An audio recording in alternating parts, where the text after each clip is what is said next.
and gentlemen, Alan Moore, Pennies in a Jar.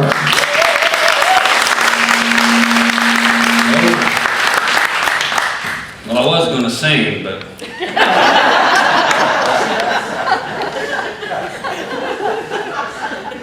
you don't want that. I got to compose myself. That's wonderful. When I was a kid, you could buy a piece of bubble gum for 1 penny. You remember? I would scoop up every penny I could find. And then I found that if I took that piece of bubble gum to school, I could sell it for a nickel. It's a 400% markup. It didn't take long, my pennies were turning into dollars, and I was very popular. Until I got caught. Yes, during the great bubblegum prohibition of elementary school. I was a chewing gum smuggler. And it almost got me expelled, except my grandmother came to the school and saved the day. She told the principal, "That third grader has clearly mastered economics and capitalism. Expel him, my foot. You ought to promote him." My grandmother was a child during the Great Depression, and her whole life she would collect pennies, keep them in mason jars.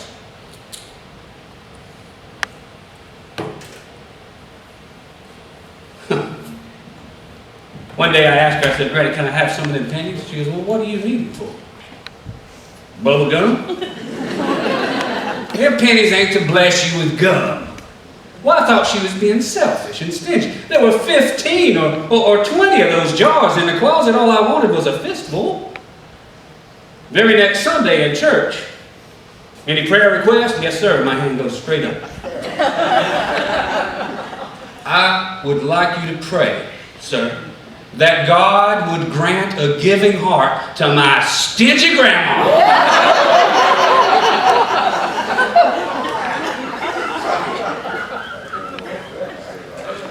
This is the same woman that wanted me to be a preacher. A few weeks later, she asked me to go to the bank with her. She cashed in every one of those jars, and she used the money to pay a bill for Mildred Ledbetter, a name I never heard. It all made sense a few years later. You see, the white-haired lady in the front row at church, who I only knew her as Miss Miller, was, according to the obituary, Mildred Ledbetter, the childless widow of our long-departed Pastor Frank. You see, those pennies in the jar, somewhere lost in couch cushions and car floorboards, that was God's money. My granny was just holding on to it until she could bless someone with it. I collected pennies too in a jar, but for an entirely different reason. In August 2003, I was an active duty Army Black Hawk pilot, and my unit was set to deploy to Iraq. We were told to expect 6 to 9 months. Now my children were very small. The youngest one, Allison, was 2, and my Kyla was about 4. I needed some way for them to wrap their heads around just how long I was going to be gone.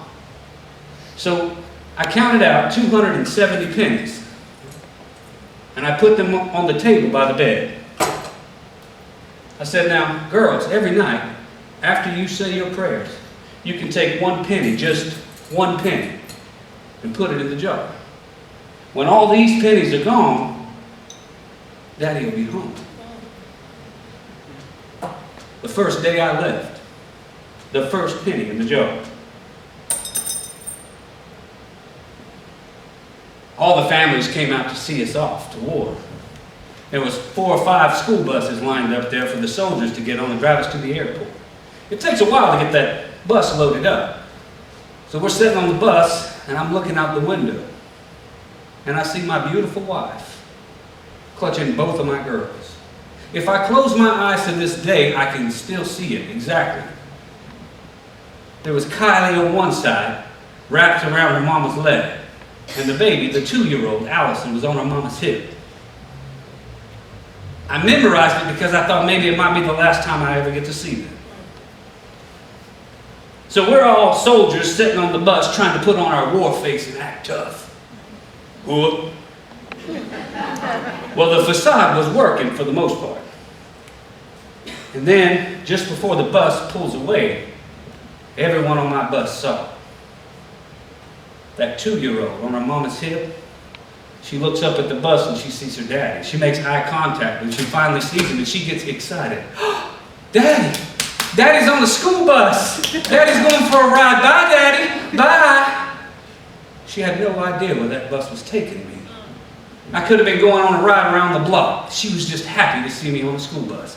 Well, I tell you, as that school bus pulled away, all those warriors and all that body armor, that pierced right through it.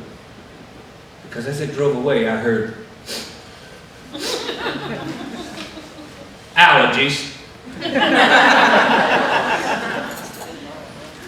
You know, these pennies, they all kind of look the same. That's kind of the way my days in Iraq were. Routine, mundane.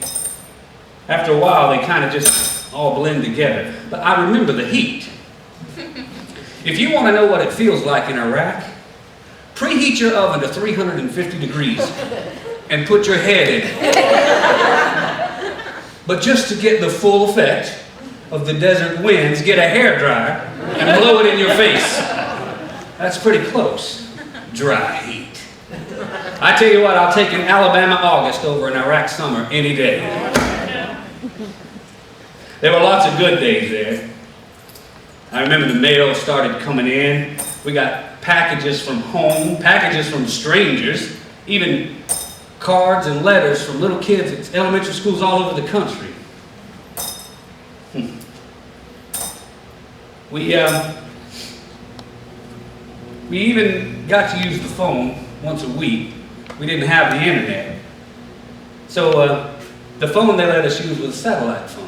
We could use it for 5 minutes once a week, and there was the guy in line behind you was clocking it 5 minutes. Hey, what's up? I remember I called my wife, and there was no answer. So I left her a sweet message, and I called my mom. There was no answer.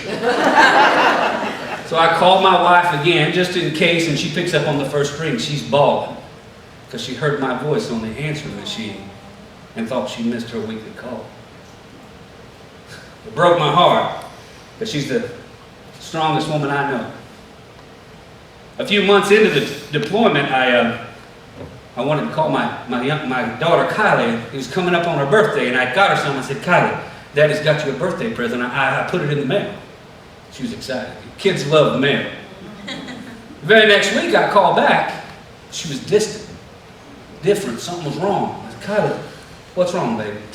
Tell Daddy. Tell Daddy what's wrong. She says, you're a liar, Daddy. I went to the mailbox and there was no present. Oh, baby, you don't understand. I'm so far away. I'm on the other side of the world. It's morning where you are, but it's almost nighttime here. I did send it, baby. The mail is very slow. It's got a long way to go. I wouldn't lie to you. I did send it. She seemed okay once we hung up. I tell you, it's hard to stay close when you're so far away and for so long. Some of the pennies in this jar are bright, like shiny pennies, and it reminds me of that not every day was bad. I mean, some of them were downright exciting. I saw some of the most spectacular sunsets you'll ever see in your life. And at nighttime, when you look up, there's a gazillion stars up there you didn't even know were there. I was living in the land described in the book of Genesis. I was flying 20 feet off the ground as fast as I could go up the Tigris and the Euphrates River. I stood in the vast expanse of the open desert, 360-degree view of blue sky touching desert, and I realized I was humbled how small we really are. You know, and it made me think, I bet that's why Jesus went into the desert, to the wilderness, to pray. In the most God-forsaken corner of Baghdad, a place called Seder City, I saw a man give his life to Jesus. Some of these pennies are stained and blackened. Reminds me of the tragic days, the deadly days. I don't dwell on those much. I will tell you of a day that was kind of dark for at least my family. It was the day we learned that my 9 months deployment was going to be involuntarily extended to 12. My family did the only thing they could do. I didn't want to tell the kids, so my wife and I just secretly added 90 more pennies. One day, 1 penny. One day, 1 penny. And eventually, you get through a year's worth of birthdays and anniversaries and family milestones. It was now April 2004. We were going home. They sent us down to Kuwait. They said, "You'll be going home in less than a week." I was excited. Everyone was excited. I went home. I got to the phone. I called my kids. I said, "Hey, Daddy's coming home." "I know, Daddy, I know. 5 pennies. 5 pennies left, Daddy."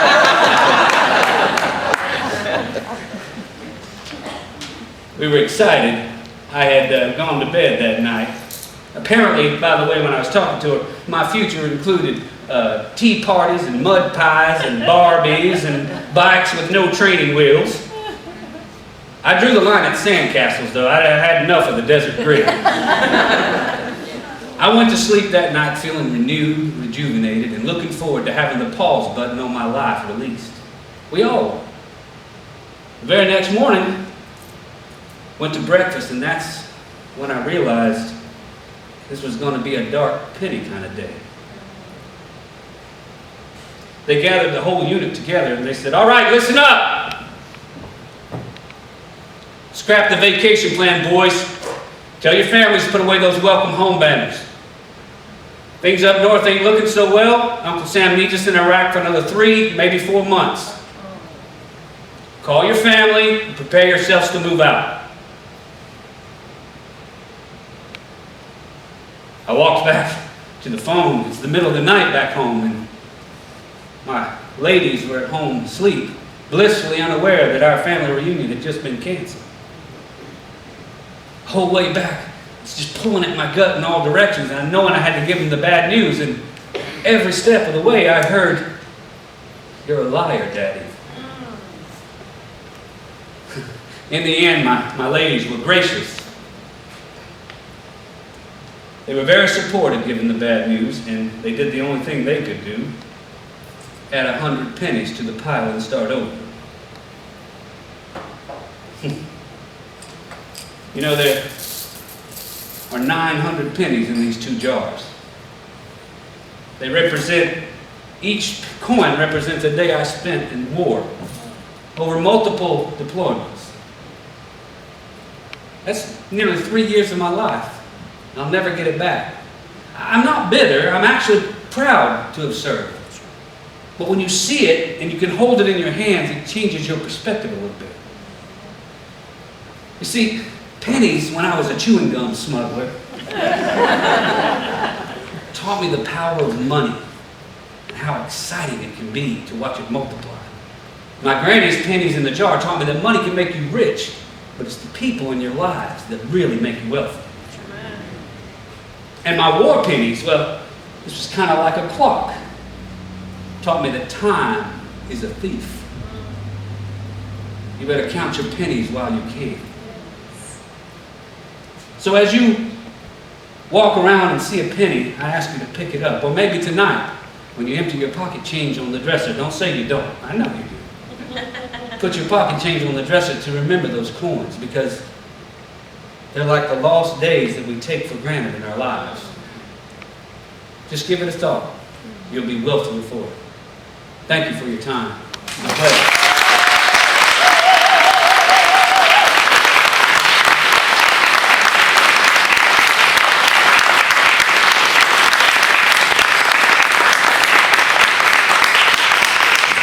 Ladies and gentlemen, that does conclude our story.